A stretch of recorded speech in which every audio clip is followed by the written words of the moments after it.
পবিত্র রমজান মাস কবে শুরু হবে তা নির্ধারণের জন্য দেশ জুড়ে চাঁদ দেখার আহ্বান জানিয়েছেন সৌদি আরবের সুপ্রিম কোর্ট। মঙ্গলবার 17 ফেব্রুয়ারি সন্ধ্যায় চাঁদ দেখা গেলে আগামীকাল বুধবার 18 ফেব্রুয়ারি থেকে দেশটিতে রোজা শুরু হবে।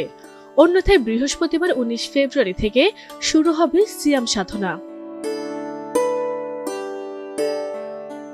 সৌদি আরবের দাপ্তরিক হিজরি ক্যালেন্ডার আল কুরা অনুযায়ী আগামীকাল বুধবার রমজানের প্রথম দিন হওয়ার কথা থাকলেও চূড়ান্ত সিদ্ধান্ত আসবে আজ মাগরিবের পর চাঁদ দেখার সাক্ষ্য গ্রহণের মাধ্যমে।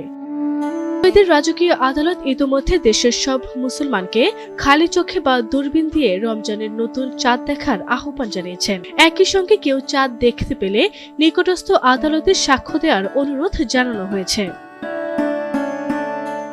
তবে জ্যোতি বিজ্ঞানীদের মধ্যে এ নিয়ে কিছুটা মতভেদ রয়েছে। অনেক জ্যোতির্বিদ ও ব্রিটিশ ক্রিসেন্ট মুনওয়াচের তথ্য মতে আজ মঙ্গলবার সন্ধ্যায় মক্কায় সূর্যাস্তের মাত্র কয়েক মিনিট পর চাঁদ অস্ত যাবে, ফলে চাঁদের দৃশ্যমান হওয়ার সম্ভাবনা অত্যন্ত ক্ষীণ। যদি আজ চাঁদ দেখা না যায় তবে চলমান শাবান মাস 30 দিন পূর্ণ করবে। 19 ফেব্রুয়ারি থেকে দেশটিতে রমজান মাস ও রোজা শুরু হবে।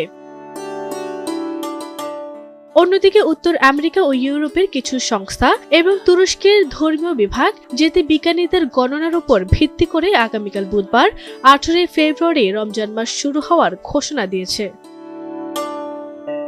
সাধারণত সৌদি আরবের একদিন পর বাংলাদেশে রমজান শুরু হয়।